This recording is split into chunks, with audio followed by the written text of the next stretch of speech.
What is going on, people, and welcome back to the show. Today's guest is Jared Hoffman.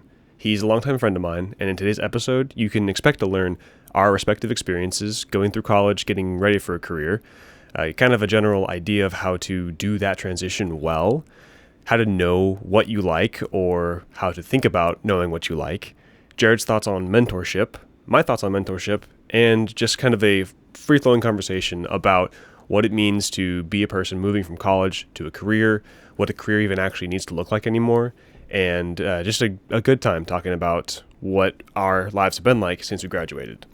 The observant among you will notice a different recording location for this conversation. Obviously, this intro is in the typical place, but had an opportunity to use a different space and just play around, learn how to do lighting and sound in a different location, and so tried that out. I also do want to quickly just thank you for being here. This has been 12 episodes, more than I thought I would probably do, especially in this amount of time. And so I appreciate you for being here, being subscribed, liking these videos, giving me your thoughts on the comments, and sharing them with people that you think will enjoy them. And so a genuine thank you, really.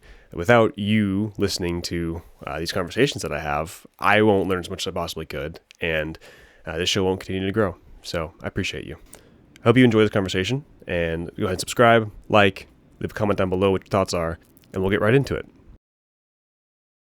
Jared, welcome to the show. This is Thank you. Pretty cool. I'm glad to be here. Yeah, this is pretty fun. Pretty cool time. We were kind of talking before about various different things with selling, business. We're all over the place, dude. Oh, yeah. I mean, that's kind of how it goes, right? There's nothing new under the sun. Yeah. But, yeah, before we really jump into whatever we're going to end up talking about, why don't you give everyone a little bit of an introduction, just like who you are, what you do, where you go to school, etc. Just do the elevator pitch for Jared Hoffman. Yeah. Well, I just graduated back in May at Texas Tech, and I am out in Midland, Texas, out where the sun don't shine or the grass don't grow, whatever you want to call it. But yeah, I'm out as a banker at Frost Bank. I'm a credit analyst, so my job is basically underwriting companies all day. So I think a lot about businesses, a lot. There you go. How they work and if they can afford loans.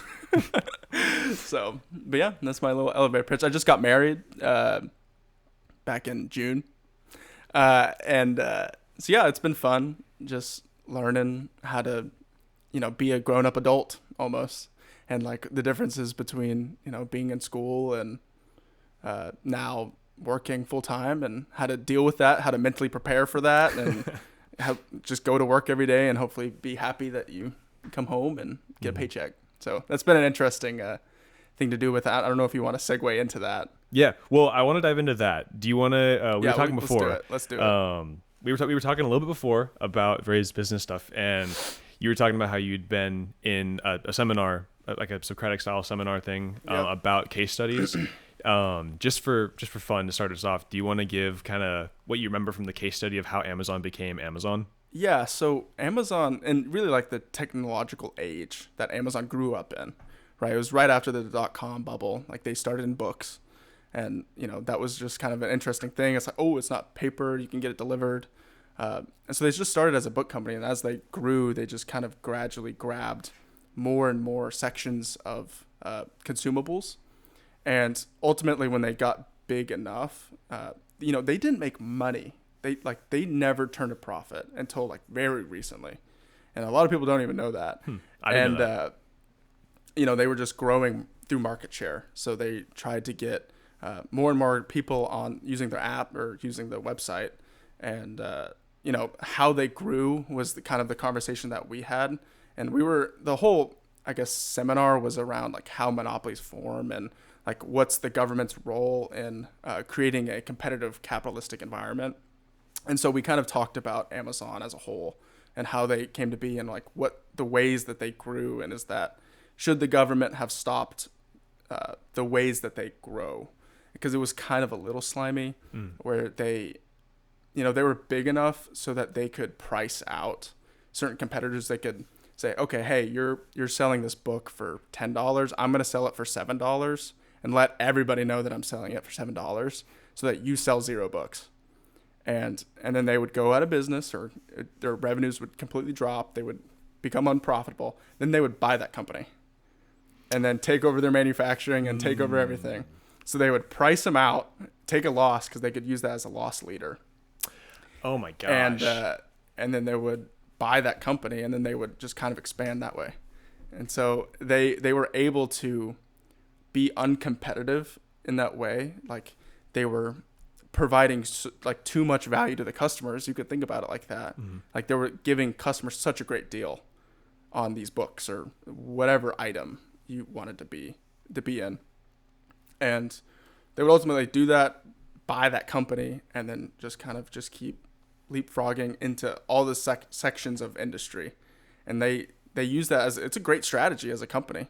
Yeah. Like if that is a profitable business, and the other and very important thing to note is like they wouldn't keep it at $7 in this example. They would, once they bought the book company, they would increase it to 11. So that part of it is kind of the gross slimy capitalism that we need to be aware of. And the companies themselves, they're incentivized to do that. Like they need to do that because that's how they make the most money. And like all these companies are tuned in to just how do we make the most money for perpetually? How do we make the most money perpetually? Yeah. And so like that's one strategy you can do is if you're a big enough beast of a company like Amazon, you can use one part of your business and not make much money, outcompete everybody, but then use that once you gain monopoly status, use that to create pricing incentives for that, and just make more money even after that. Why don't you think anyone's ever done that to the extent that Amazon did it before? It's definitely been a thing before. Definitely. It's totally sure. a thing before. The big company outprices a small company to put them out of business. That's like, you hear that all the time. But I feel like to the extent that Amazon did it, right? How has that never happened before? It definitely has happened to that extent before. Really? Okay. So like railroads is another thing that was big back in the day that we just kind of like didn't, like, it's not like we don't learn about it like that. And so like railroads, they priced out the smaller railroads and then they monopolized, and then the original monopolies. Yes. Yes. And so that's where we are today, just in a technological era instead of an industrial, like oil or railroad or kind of car manufacturers to some extent. But yeah, it's the how we see it is different, but the ways that they've gotten to where they are today is the same. The techniques are the same. Why does it feel so different? Why does it feel so different? I don't think it does. No? Okay. I really do think that it's a thing that happens gradually over time. So it's not like, boom, flip a switch, all of a sudden we see that Amazon has this huge monopoly. It kind of just every day they get a little bit closer. Yeah. And like just generally have more pricing power as a monopoly would. And so like people, and I think that's kind of how we as consumers can be oblivious, maybe isn't the best word, but we need to be more careful in understanding like they are gradually doing this every day. It's not going to be like this big acquisition deal that we hear about that's like, oh, it's breaking in the news. It's more of this gradual process where they outcompete people, and then these companies go under and they kind of gain market share that way. But yeah, it's definitely not, the techniques are definitely the same, but I would argue that it doesn't feel any different, and that's why the feeling is that the consumer is squeezed today. Oh, okay. Because previously, to bring it back. Yeah, definitely. Because previously it would have been that the consumer was squeezed because like the only way to like get from one place to another would be to use the railroad owned by a certain company, or the only oil you could buy, which was it was a little bit more removed from the customer in a way because it was industry. Yeah. And so now it's actually closer to the customer because Amazon sells direct to customer, and everything behind the scenes is monopolized. So it's like, it's like they threaded a really good needle here. With where they're at, because they're doing a great job of the digital industry is monopolized, but then they also have a customer facing side of that industry where they can like put a facade up basically. Yeah. And like it's, if you think back, the fact that Amazon exists is a great thing. Yeah. Like in terms of a company that does that. Now, could the company do a better job of, like, if there was more competition, could we get even cheaper stuff? Yes. Could there be even a different product that consumers may like more, or like they could just compete better? But I think Amazon, like, it's such a hard thing specifically for Amazon, because I know there's not a lot of people that gripe too hard about Amazon. Like, a lot of people love Amazon, but in terms of like the long-term trajectory of it, like, they're just going to keep gaining pricing power and keep increasing their prices, and you're just going to go to Amazon because you think that that's the cheapest thing that you can get. And so, our, like, for every dollar, like, you think of Amazon's net income per dollar of revenue, like, it was at negative 1% or whatever it was. Now it's at 10%. Someday it's going to keep, those margins are going to keep increasing. And, us as the consumer is paying. You got to understand that we are paying for their profit. And, to that extent, like, we're not going to be as happy as consumers if we're paying more for the same thing. But How do you think people get more informed about that? Like, why is there such a disconnect? there is a price that you as a consumer pay for not doing the research on it. Like, some people, and it depends on consumer preferences too, right? Like, some people prefer to find the thing that's right in front of them, and they technically, on an economic sense, they pay for being uninformed. Yeah. And so the business profits from being the first person to present its product in front of the consumer. So that's why ads are a thing. Yeah. Is SEO, all that they're stuff. paying to be put right in front of the consumer, and they can pay for it. And so there is that dynamic too, but it's really up to the consumer to care about where their dollars are being spent ultimately. Like, it's up to you as a consumer to research the product and get the most value per dollar. And a lot of times people they don't want the most convenient thing, but that just happens to be how they make purchasing decisions. Like, and there's a fine line too. And I've honestly personally had to find the balance, because I'm a research guy. Like, I have to, like, find the best thing for my dollar spent, and what's the return on it over time. Like, am I going to get proper use out of it? Is it the most durable, best thing I can get for my budget? Yeah. And that takes a lot of time. And honestly, as a consumer, we pay for that in our time. Like, that is a cost that's not absorbed through dollars. It's through effort. I see. And, I've been personally trying to find that balance of, where can I just, like, it's not that big of a deal. Like, I don't need to do tons and tons of research for, I'm struggling to find an example, but for like a toaster. A toaster. I don't need the best toaster. It's a toaster. And finding that balance has been everyday struggle. But yeah. So that's the thoughts on that. Yeah, no, I think you're right. That's a good point. And it kind of plays out pretty clearly, I think, too, where to an extent the most high dollar products have that research taken away, or not taken away, don't require the research of value, because most of the really expensive, like the most expensive version of something will typically be the highest quality of that thing. And that's a pretty reasonable, like, it's not even a bet. Like, you'd think. I mean, yeah, usually, right? Not all the time. Yeah. Definitely not all the time. But because there are places that just have really good branding, and that's why it's expensive. But I think for a lot of things, you get quality with dollars. And so to an extent, you can instead of instead of spending your time to, like, know for sure where the value is, you can just say, okay, pay twice as many dollars to have more peace of mind that it is better without me having to research it. Yeah. Which is why, like, people like Alex Hormozy say one of the best ways to have a successful business is to sell things to rich people, because they'll pay for the convenience of you giving them a good product without them having to be involved. Yeah. So, yeah, I think it's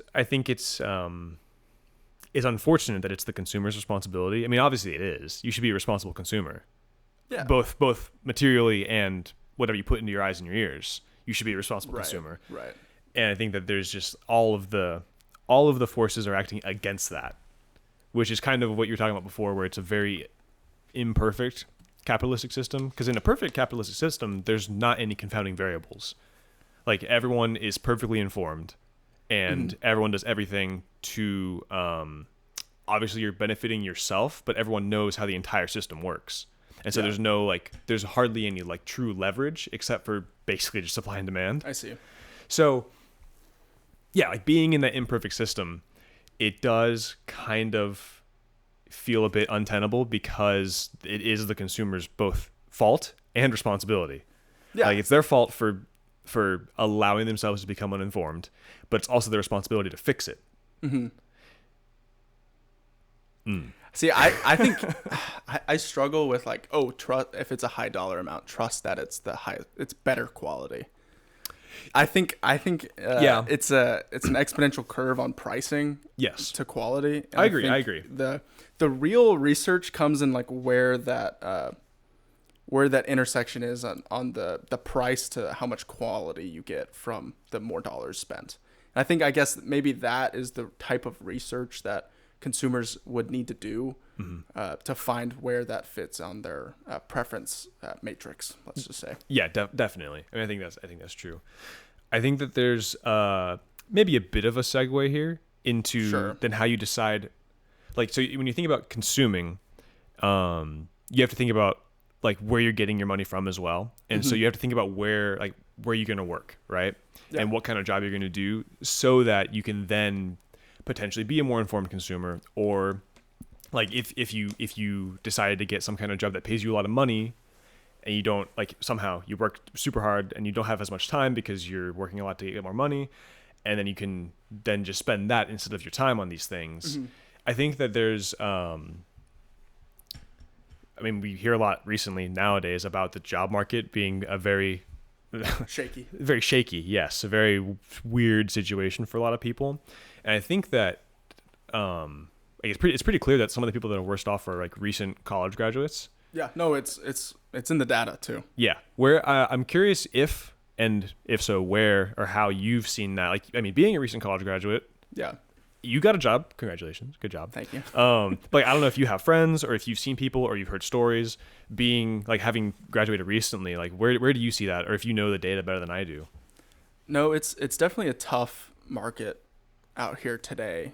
I think back to how you position yourself in the college moments. Like, if we kind of isolate it to just like recent college grads, I think it's about how you've shown interest in things pre-graduation. That sets yourself up for success, or it's up to your own detriment if you didn't position yourself in the correct way to land a job in today's market. You know, AI is the company's excuses now for not hiring. Like, it hasn't come yet. Like, anecdotally, we haven't really fully adopted it yet. But it's coming, and I think companies are using that as an excuse to not hire young grads. And, you know, AI takes away jobs like mine, where the new analyst comes in and you have to teach him and spend tons of money teaching like me how to do my job. Well, AI can get there. It's going to get there one day. It's just not here yet. And so companies are pulling back on hiring. But, you know, how I position myself is really just following what I'm interested in. You know, people say like follow your passion in your job, and I kind of think that's not fully the point that you should do. Is I think you should find the job that you can provide the most value towards. And a lot of the times that aligns with what you're interested in or passionate about, because you're going to know more about the thing that you're interested in. But ultimately, it's what you can give the most value to. And I think that value conversation to your labor is more important than just like what you're interested in. Like, I could be really passionate about painting rocks, but that doesn't provide value to society ultimately. So it's finding that balance of how much, what do I have knowledge in, and what can I provide value towards somebody else. It's always somebody else that I'm providing value to, the shareholders, whatever. Yeah, the shareholders. The shareholders. The googly eye market's not very strong right now. on the painted rocks. Yeah, I mean, it is what it is. I wish it was better, personally. Yeah. The googly eye market. But no, it's so like in my personal experience, I was like, oh, even in high school, I was like, oh, I'm really interested in real estate. So I just did some more research about real estate. And like people ask me, well, first of all, to finish that story. And so I went to school, I liked business. You can probably tell that I like business. I think it's very interesting. Yeah.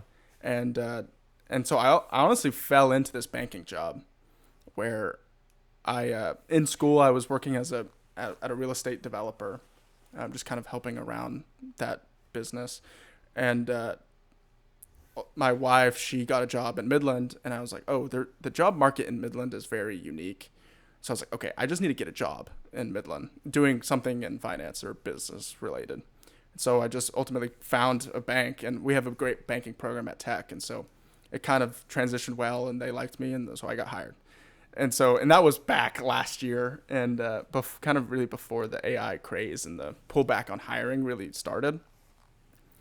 But yeah, I would just say like follow what you're interested in, and what you're interested in it's a long web of possibilities past what you're interested in, how that can provide value. So like at the bank, I was really interested in real estate, but it's a banking job. It is a banking job, but they hired me because I was really interested in real estate. I know real estate and how that little niche goes into banking.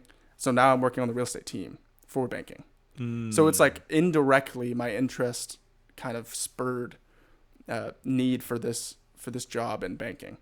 So it's a roundabout version of like do what you're interested in, but ultimately have that like long-term idea of how you can provide the most value. And I think maybe that's missing, or people aren't thinking like what's in demand, like what skills are in demand today. Mm-hmm. Like really think about like how you can provide value to people.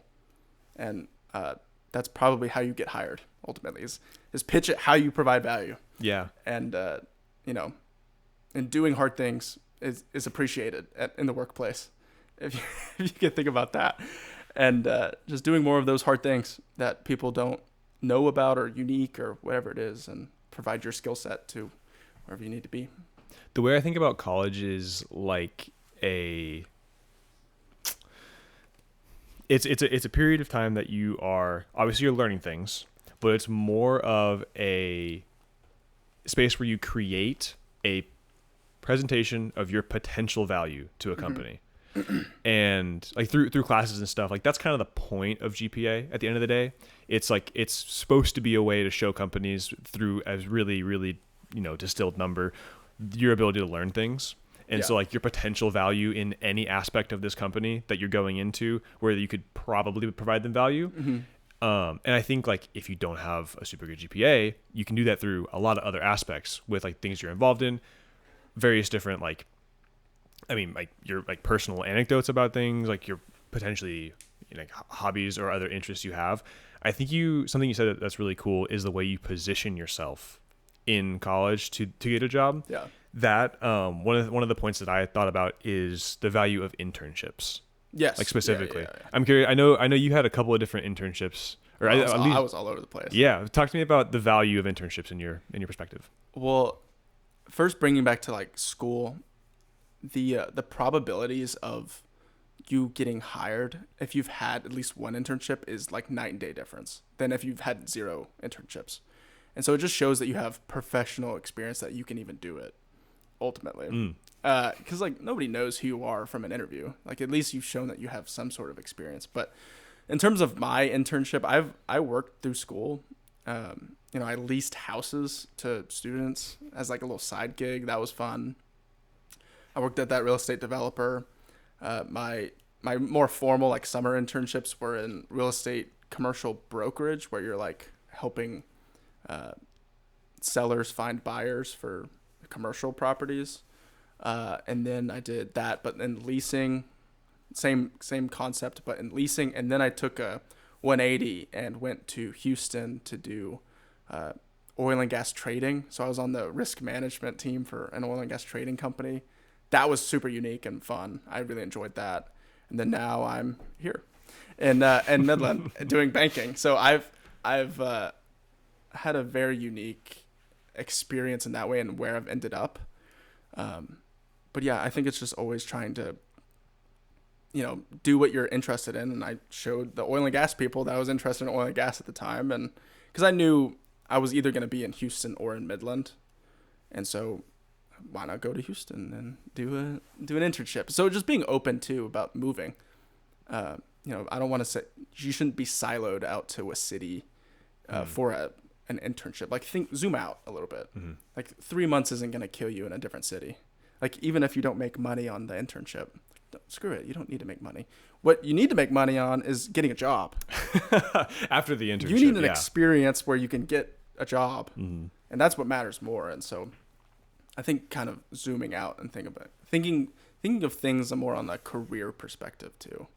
And I guess that's my thoughts now too. Is like how moving forward from where I am today is how do I position myself to succeed for the rest of my career? Because I don't know about you, but I've been thinking about how many more years I got working, mm-hmm. and also how it's going to change over time, and how do you position yourself where you not only are moving with the tide, but you're on top of the tide and surfing it and really accelerating through the change that is happening today. And so that's been really interesting to see like how I can leverage today's tools to put a leg forward and really accelerate my career progression.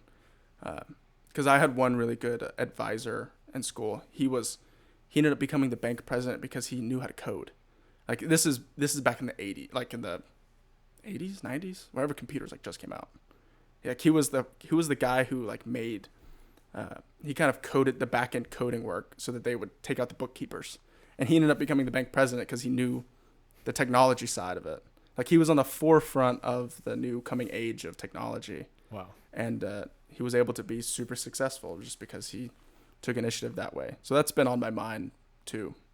It's how I position myself to succeed in the future.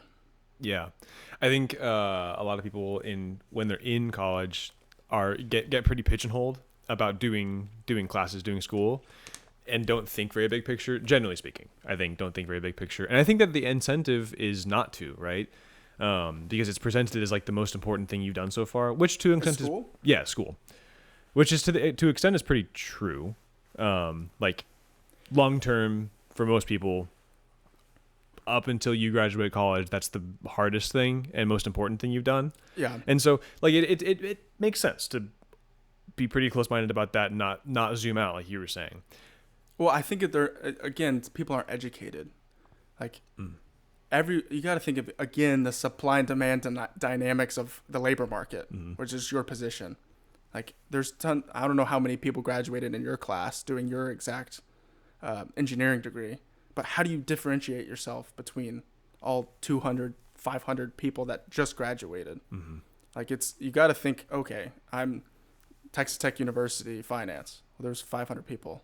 So how do you make your story different so that you're actually interesting and have some sort of skills that you can provide going in the future? But, I think too, I was super blessed where school wasn't as challenging. And so I had the opportunity my mind could be in other places.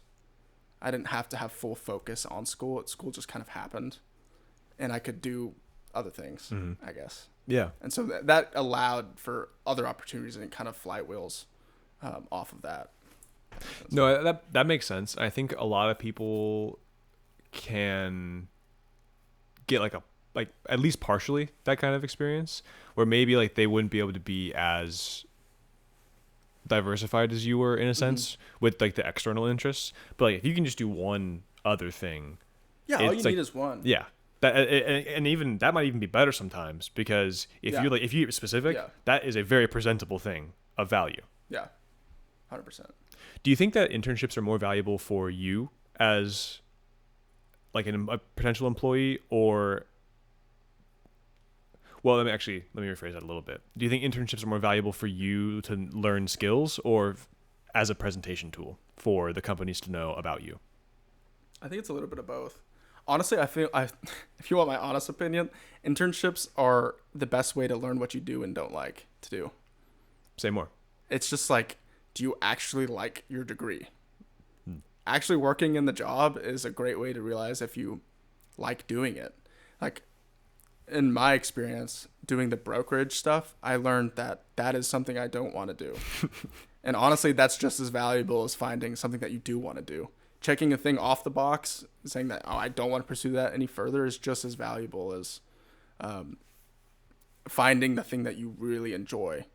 And, I think for me, I'm never going to like say, oh, I absolutely love this thing. This is what I want to do forever. Because I just don't know. I'm not comfortable making that decision.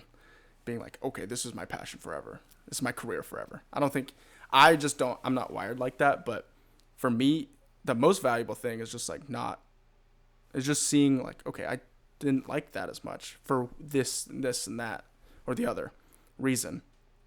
And that's just as valuable. But to your point, I think internships are a great way to showcase your potential, like you said.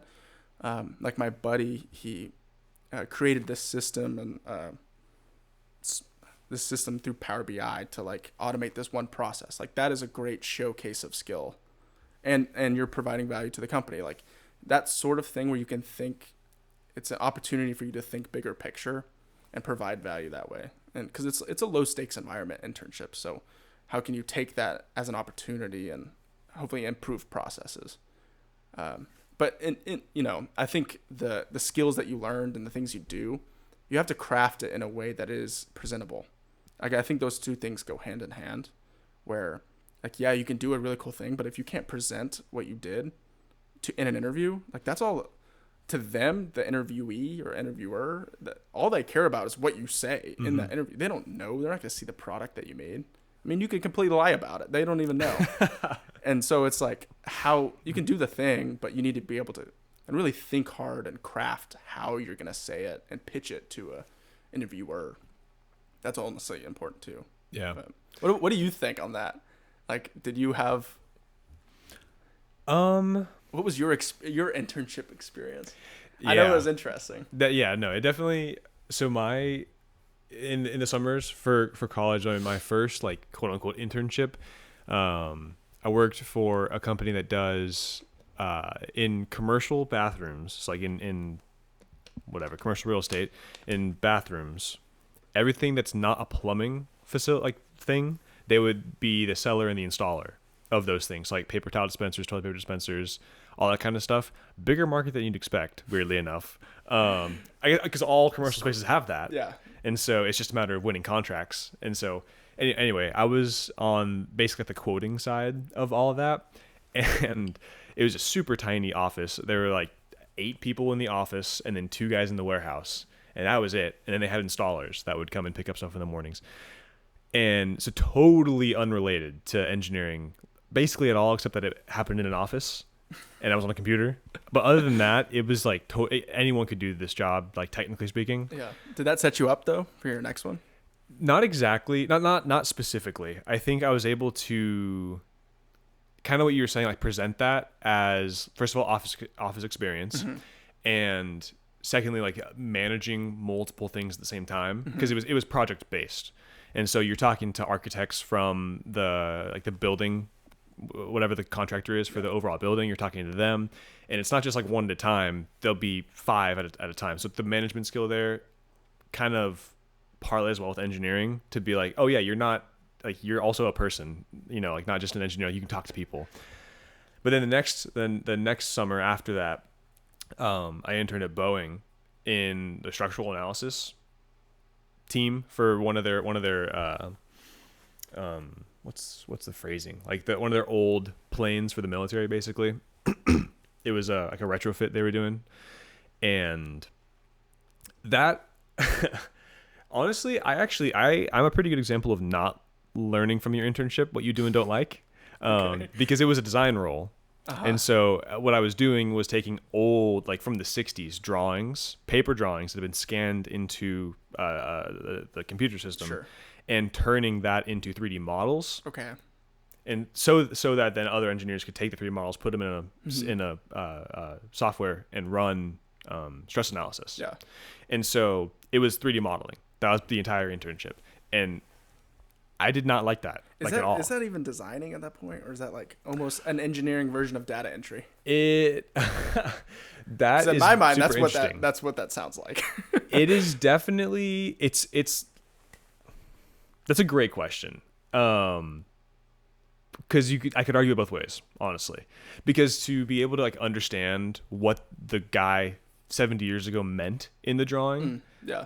you have to have a design understanding. So there's a little bit of art to it. Yeah, like you have to know what he meant. You have to understand like, okay, there's only like you see the front, the side, and the top of this thing, and it's all dimensioned and everything. You have to understand what that means. So it's a little bit more than just data entry, but it's not the same as like pure design where you're creating something. Yeah. So it's a weird in between. That's a very funny comparison though. What did you feel like you missed from that experience? Well, there was an aspect of this internship that leaned into this very much, but it was like the human interaction. You missed human interaction? Yes, yeah. Which partially is due to the fact that I was an intern, right? So not a lot of responsibility, not much to like present about. But I was also fully remote. Because the office was still fully remote. That'll do it. Yeah.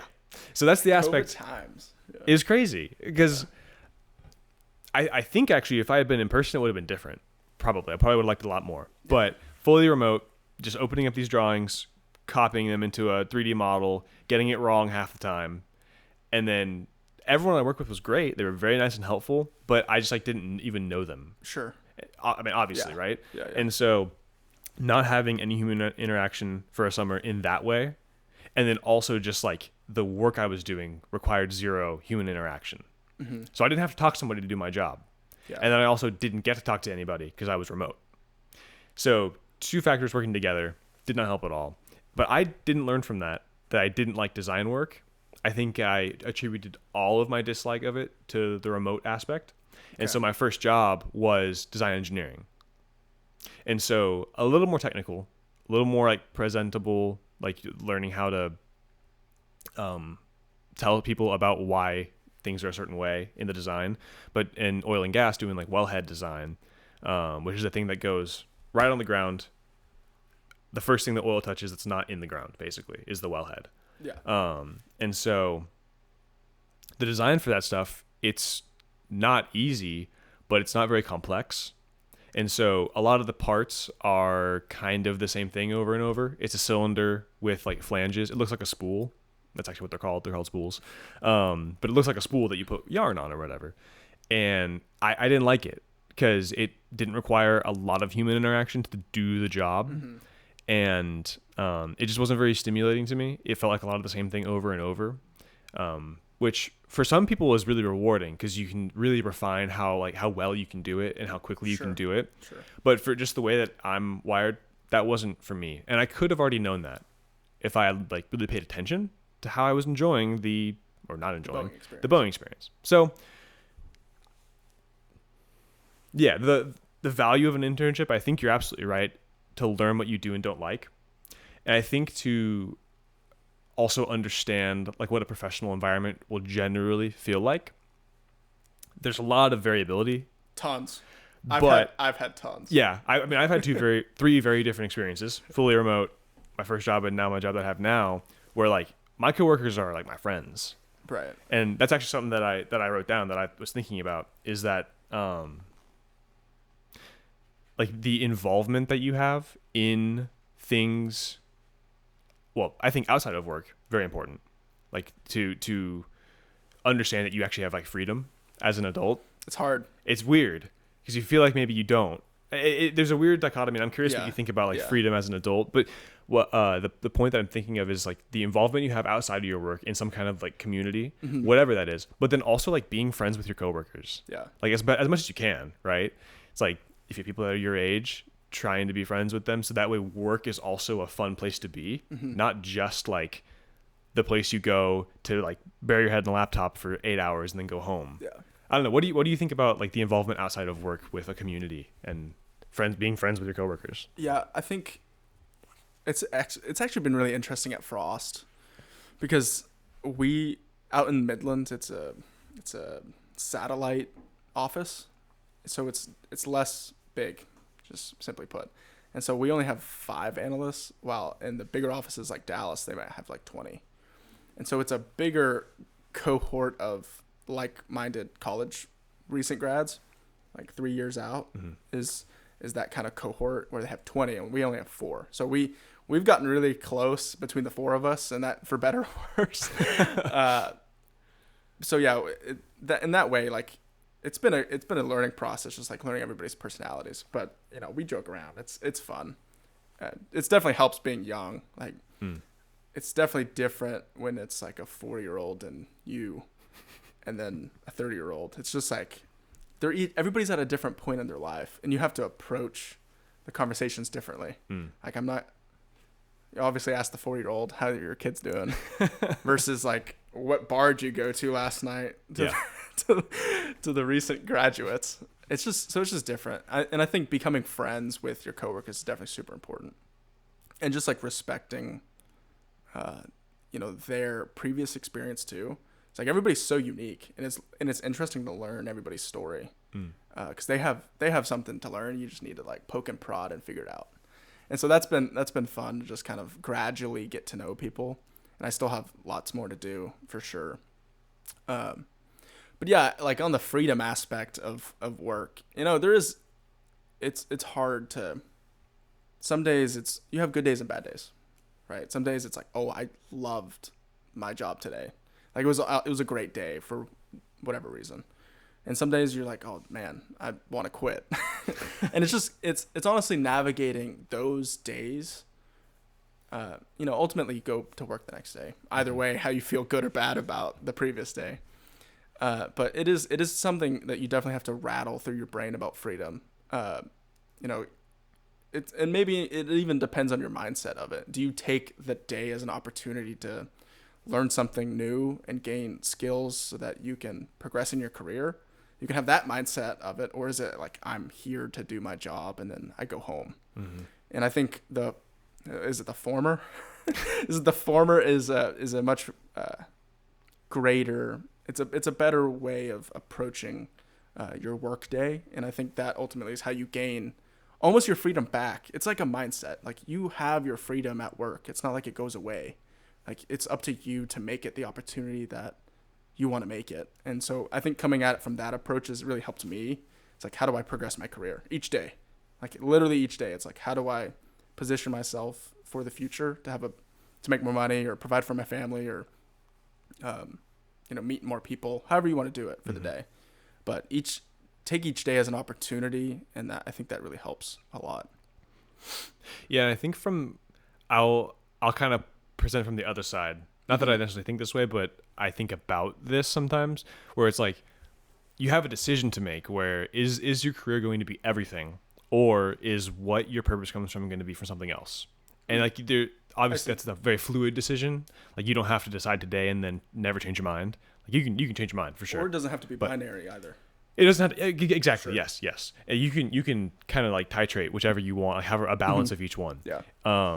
But like to what extent, I think you need to be pretty clear on that for any given like day, or maybe a given time period, where it's like how, and maybe not for a day, but for like a given time period, like see, like okay, for the next 6 months, like we're gonna lean a little bit on career development, sure. Or okay now and then for the 3 months after that, I'm gonna lean a little bit, like take a basic foot off the gas a little bit, and say like, all right, I'm gonna recoup from that and understand what happened, kind of plan maybe for the next whatever I'm going to do, but then lean a little more on like the family side or the friends or whatever your other kind of purpose is.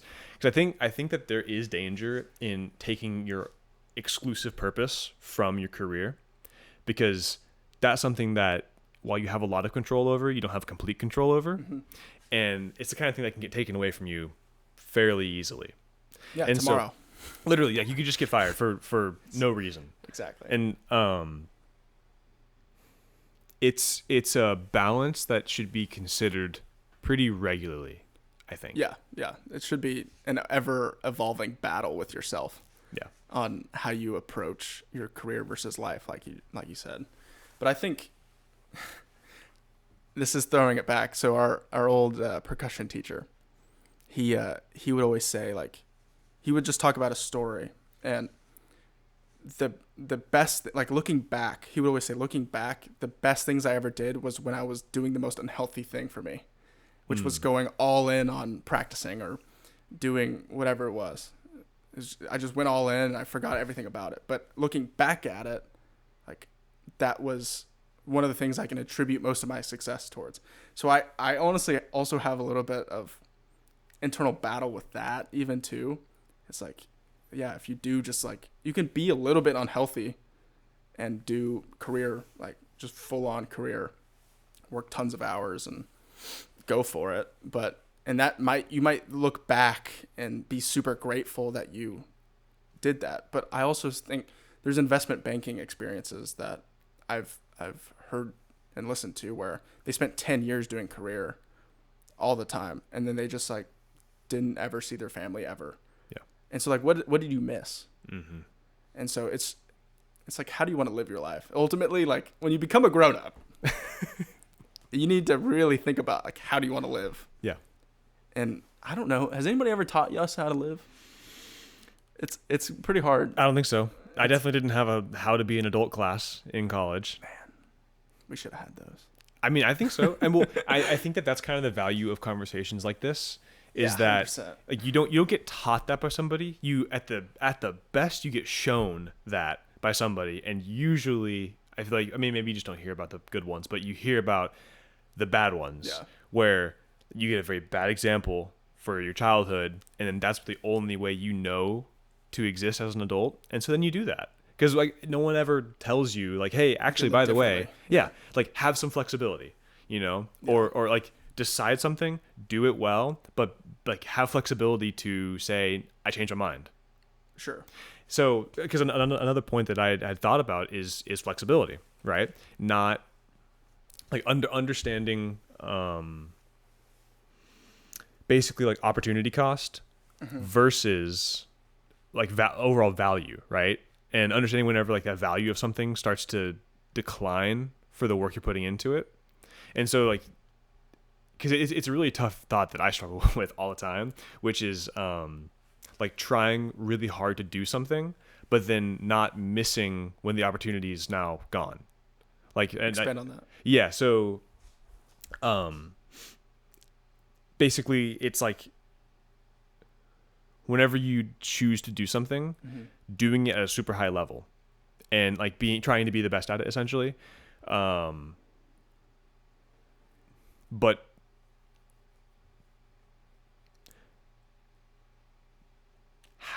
thinking about how to make sure you don't miss the opportunity to pivot in that thing or away from that thing. If that opportunity is actually like starting to decline and you're so all in on it that you don't realize. I see.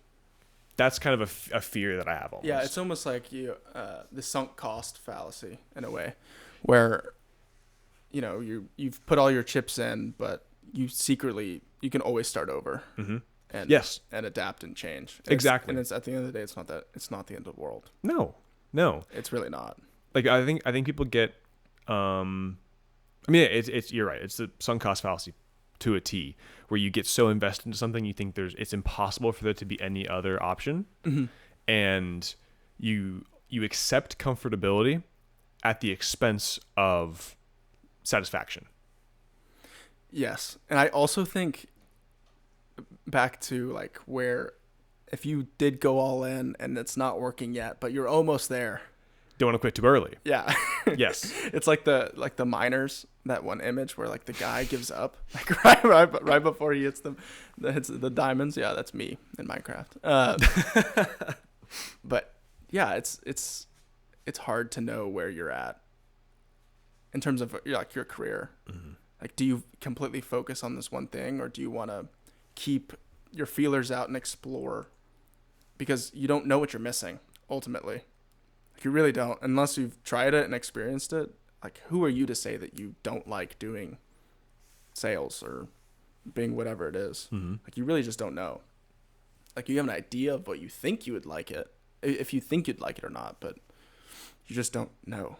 And so at least at my banking job, there's a lot of flexibility with the role as long as you get your work done.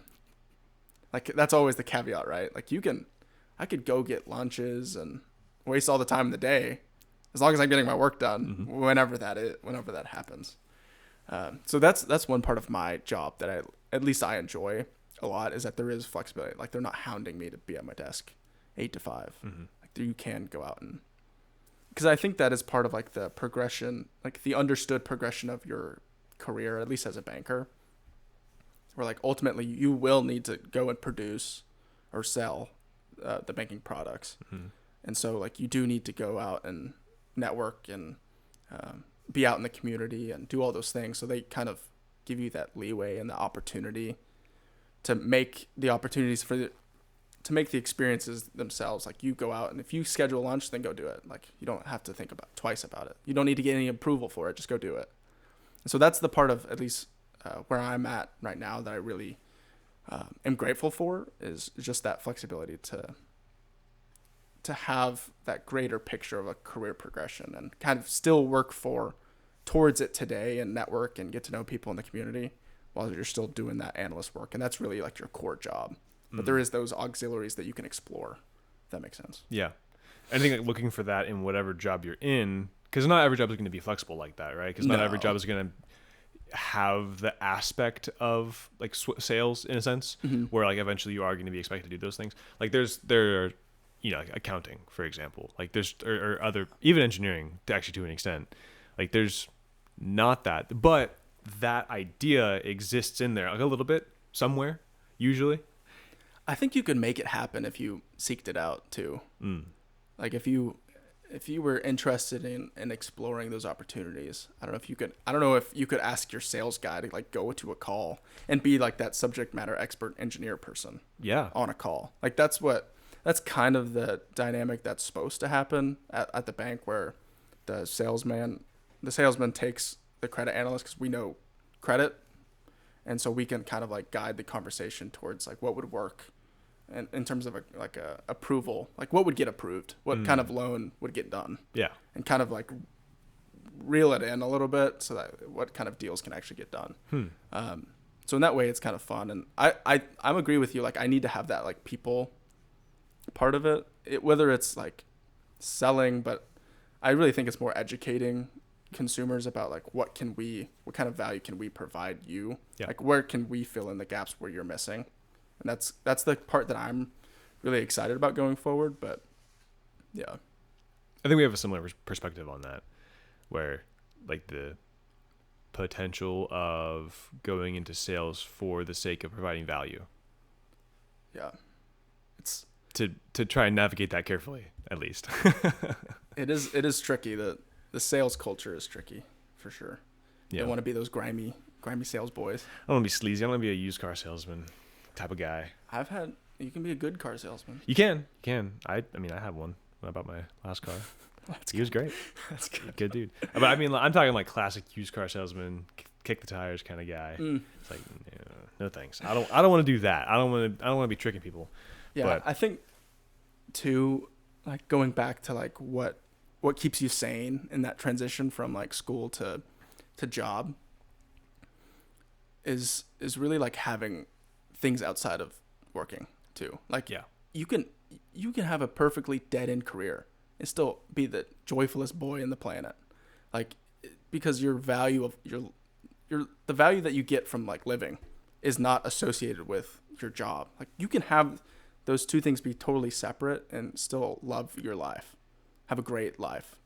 And I think honestly understanding that too, and like and they can definitely mix, like you said, like career and life can definitely mix, but it's just because you have a dead end job that you just don't love, like do something that you do love. Do something that you like doing. Is that hard to say? Do something that you like doing? I don't think so. And it's just like finding that thing that you're passionate about or interested in. Like for me, picked up the piano recently. Nice. Because I was like, I liked music. I want to keep doing music. I have a history of music, so why not just like keep learning how to do it? And that's been super fun. That's just been a thing you just do on the side for fun. Yeah. And I think having a fun hobby and a challenging hobby is also important too.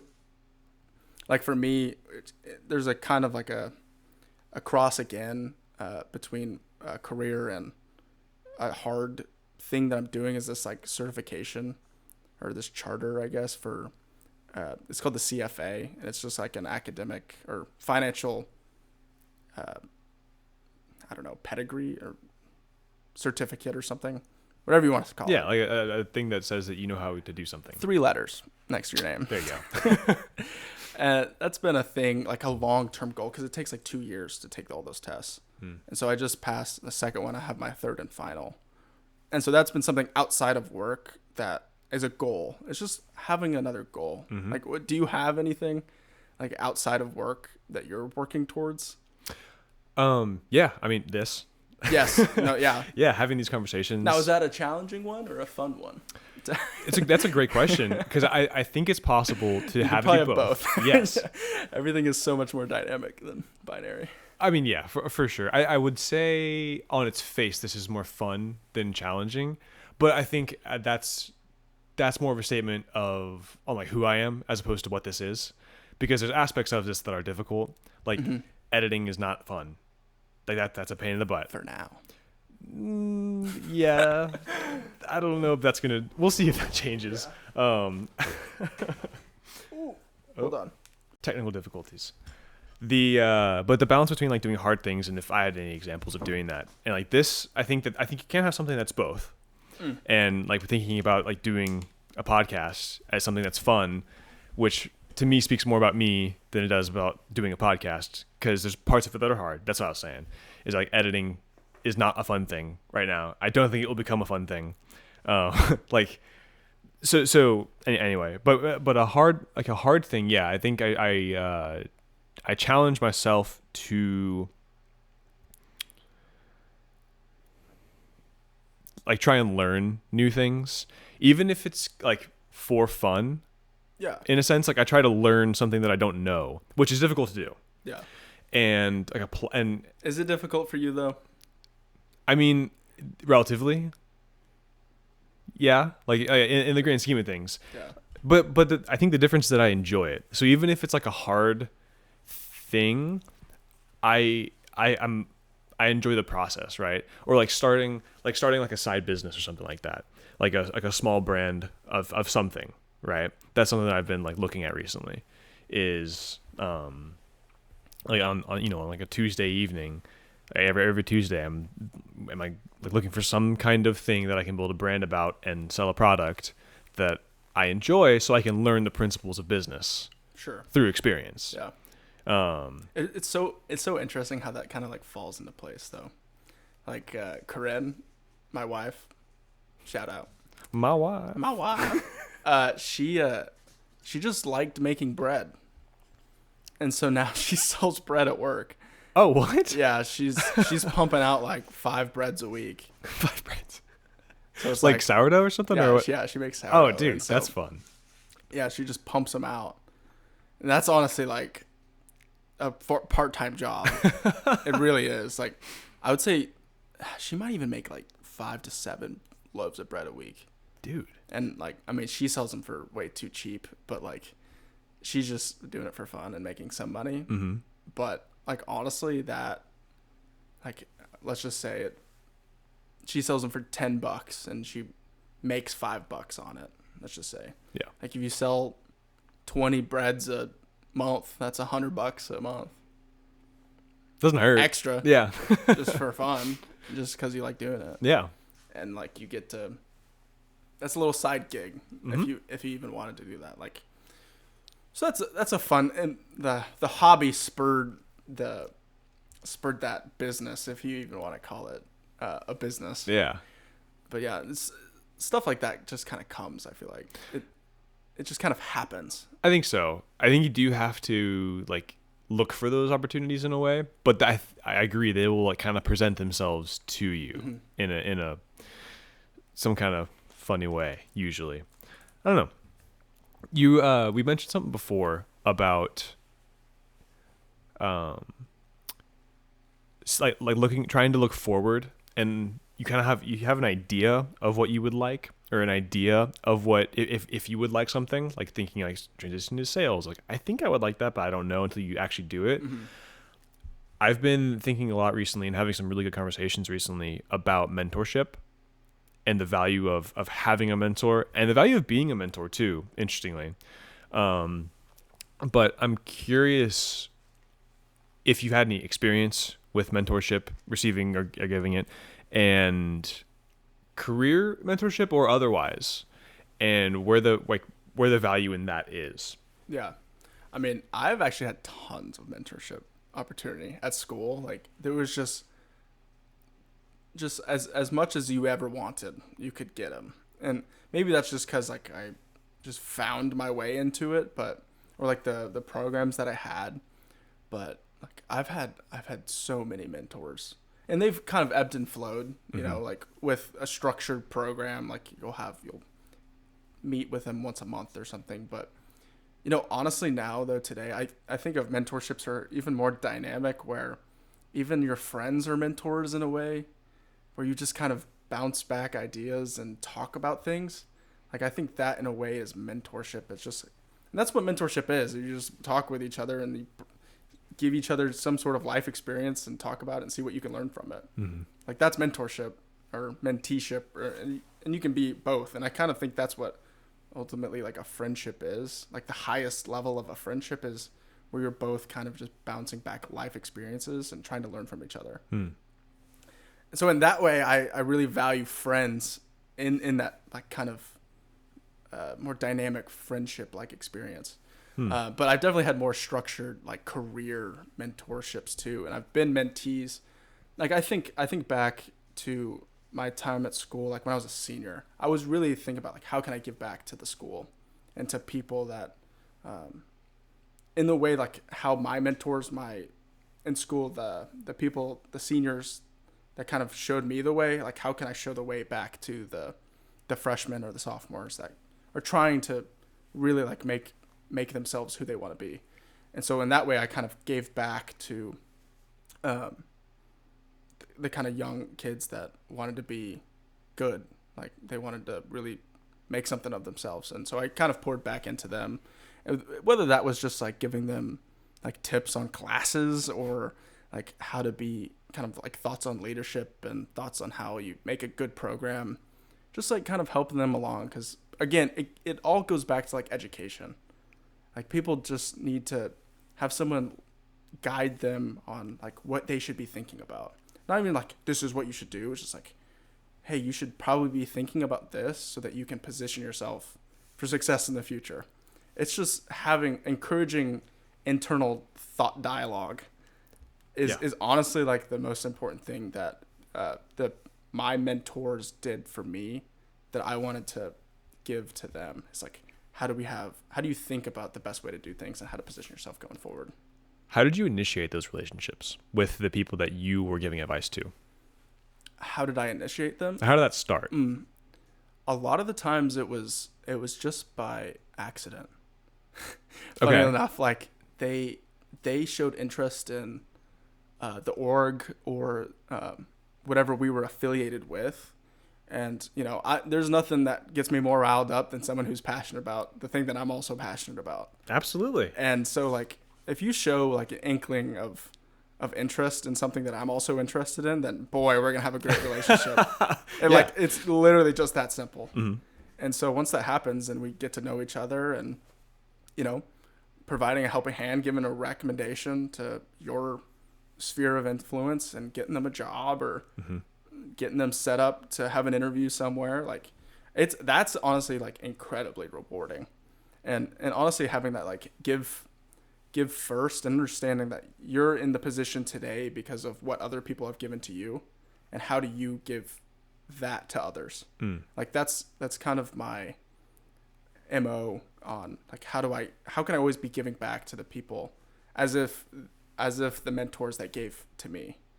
And so that's kind of how I thought. But you know, like I said, it's just like if people that I find that are passionate about things that I'm interested in too, it's like, it's so easy.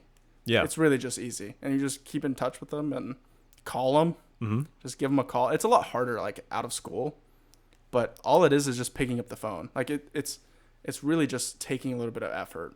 And it's taken me 5 years to figure it out, but it's literally just calling people. It's just that simple. It's just like, you don't have to have something to talk about. Just call them. Just call them and see how their day is going. Yeah. And then it'll just ebb and flow and you actually have a conversation. And if it's only 10 minutes, that's fine too. Yeah. It's like the check-in. I think the check-in is more important than the like result of it. Sure. Yeah. And just kind of doing that going in the future is something that I am trying to be very conscious of. Is how can I just have that friend relationship also, and still keeping in touch with kind of the younger ones. Yeah. That you have promise that you really want to see reach their potential in a way. The reason I ask about how those relationships started is because I think a lot of people don't know. I think a lot of people want to be mentored because they don't know what they're doing, but they don't know how to find somebody to mentor them. And so I think the way, based on what you said, is that like put yourself in a position where you're available to people that want to mentor. Because I think people, like, I have that as well. Like, I want to be able to give back to people that are like the people that are newer hires than me at my job. It's like I want to help them understand what we do better, so they can first of all know if they like it or not and leave if they don't, or get better at it sooner. And that's a form of mentorship. I think, by making yourself available, the number of people that want to be mentors without even probably realizing it is way more than it seems like. Because I think a lot of I think whenever you're younger, you see someone even a few years older than you, and you see them as kind of like this black box of a person that knows so much more than you and is scary. Like whenever you're a freshman in college, seniors are terrifying. And whenever you're like a first year person in a job, the person that's been there for 4 years is kind of scary sometimes, just because they know what's going on and they have like a work life. And they're busy. Yeah, and they're busy. It's like you don't want to be an inconvenience, but usually they want to pour back into you. Like they want to teach you something. Right. And so I guess the takeaway to me seems like making yourself available. Yeah. Like going to the orgs and like honestly taking that leap of faith and introducing yourself. It's so novel, but it's like, it's so simple, but it's so hard in the same way. It's just like, the kids that like, I guess I'm friends with, the younger ones. It's like they just introduce themselves to me. It's like everybody's just a dude or a girl, or whatever, and like just go and meet them. Even though like me, if you would have told that to me, like I still wouldn't have done it. No, like I'm a little scared boy. And it's just taking away those walls of intimidation. People are just people. Everybody doesn't know what they're doing. Yeah, and like that. I think that plays well into the value of mentorship. Is that like, especially for people that are decently far ahead of you, like the next step, like someone that's like 10 years older than you, that person has done what you're doing and has had time, hopefully, to reflect on that. And so they don't just know what you're going through, they also know like what happens next and why it's actually important and can explain that. Someone that's only a year or two ahead of you may not have fully crystallized that information yet, or the value of an experience. And I think like that's where the long-term mentorship kind of starts to play in, where it's like whenever you start a job, or whenever you go to a church for the first time, or whatever you're doing, or go to an org where someone is like notably older than you, like that next phase of life, those are the people it's like you establish long-term relationships with. So whenever you turn 35 and they're like 46 or whatever, and that you have a couple kids and their kids are in high school, it's like you have there's just like you step up together. And they can say, oh yeah, 10 years ago this is what was happening to me, and this is what I learned from that. Having that is good. How do you think you provide value to the mentor in that relationship? That's a good question, and my answer might be a little dissatisfying, but I think that you provide value to the mentor in that, like as the mentee in that relationship, by receiving mentorship. I think that somebody giving mentorship it gives value both directions. When you think about like your desire to give back, it's not because that person is going to be like paying you or like giving you. It's kind of for you too, right? There's a level of satisfaction of like charity almost. I see what you're saying. Yeah, I think that it's very similar. No, obviously, like as adults, I do think that like it becomes a little more nuanced. Where like if you're 35 with a couple of kids and they're 46 with a couple of kids or whatever, the way, like, I think the value proposition starts to become almost a friendship in a way. I think mentorship is different than friendship in a couple of notable ways, where there is a very there's kind of a defined purpose where it's like, I'm coming to you for advice, and that's like the main purpose. I think you can be friends. I don't think there's there's a mutually exclusive category here, but I think that like the way that you're friends with somebody 10 years older than you is different than with a peer or someone like in your kind of age range. And I think that a mentorship should be pretty clearly defined as a mentorship. You think so? I think so. I think that it can provide more value that way. Yeah, I guess I don't have tons of experience, honestly, with that 10-year gap. Like, that's more than I have ever had, I guess. Mm-hmm. It's been more of like a 3-year gap. And so I honestly, I haven't had that experience. So maybe you're totally right, you know. And it is a different relationship for sure, like that 10 years apart. Like, there's just so much. Like, as 20 to a 30, that's 50% more life that this person has versus you. And so, yeah, I guess that relationship would be much different. For sure. And it's not like you can't be, it's not like a purely professional thing, right? It's like I have a mentor that he's like 65, right? So it's a very different thing than if he was just like one phase of life ahead of me. Like, he's got grandkids.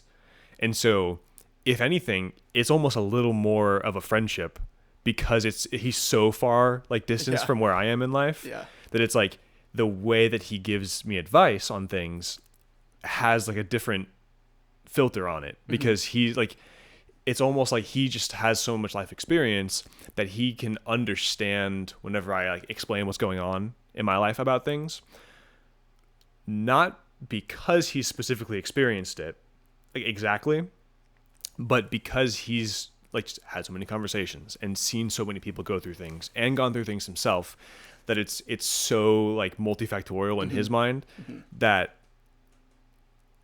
it's a little more generalized sometimes, but it's more personal to me. Not like, hey, I experienced this, and not him saying, hey, I experienced this and this is what I know about what you're doing. He can kind of like fine tune it a little more. Yeah. It's like age like a fine wine kind of thing. It's like it's seasoned advice. Whereas I think a more close relationship, like a more close age gap, you could more clearly define like a mentorship versus friendship. Potentially. I'm still like learning about this for sure as well. And I don't have like I'm 24. I don't have a 34-year-old or a 44-year-old, like that age range that's like a mentor to me. I have some people that I know, but they're not really mentors. And so like I don't have a solid experience of that personally. I know about it and I'm learning about it with the mindset to find it personally. Sure. But through like other people who have done that. If that makes sense. Yeah, it's interesting the label of a mentor and like why it's even important.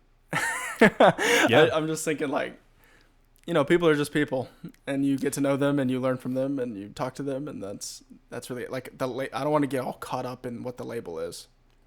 That's totally fair. I think that's a very fair perspective. It's just like in my mind, like a friend is more all encompassing. You just kind of like. And there's some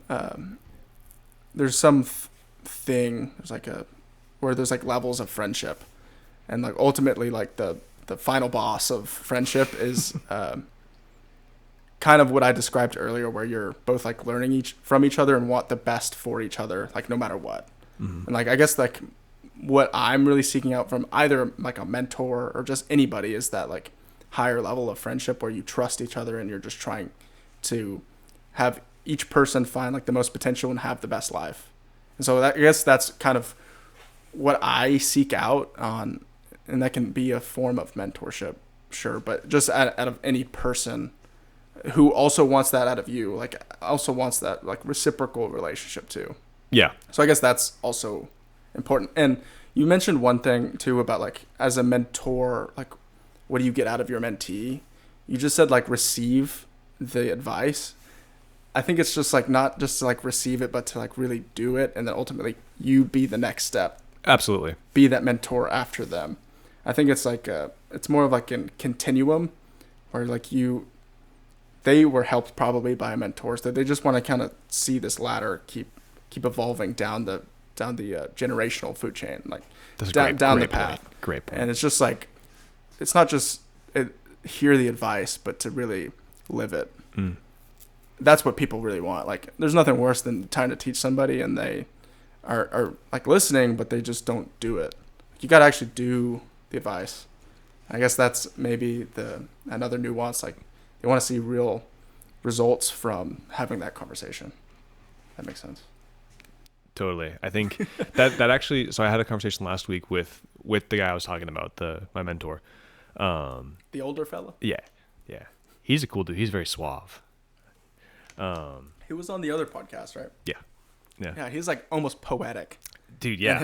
In his speaking. It was nuts. I want to like learn that ASAP. Like how to present a thought that clearly and impactfully. Yeah. It's pretty cool. But so I was talking to him last week, and we were kind of discussing mentorship a little bit in like its general kind of idea of what it is.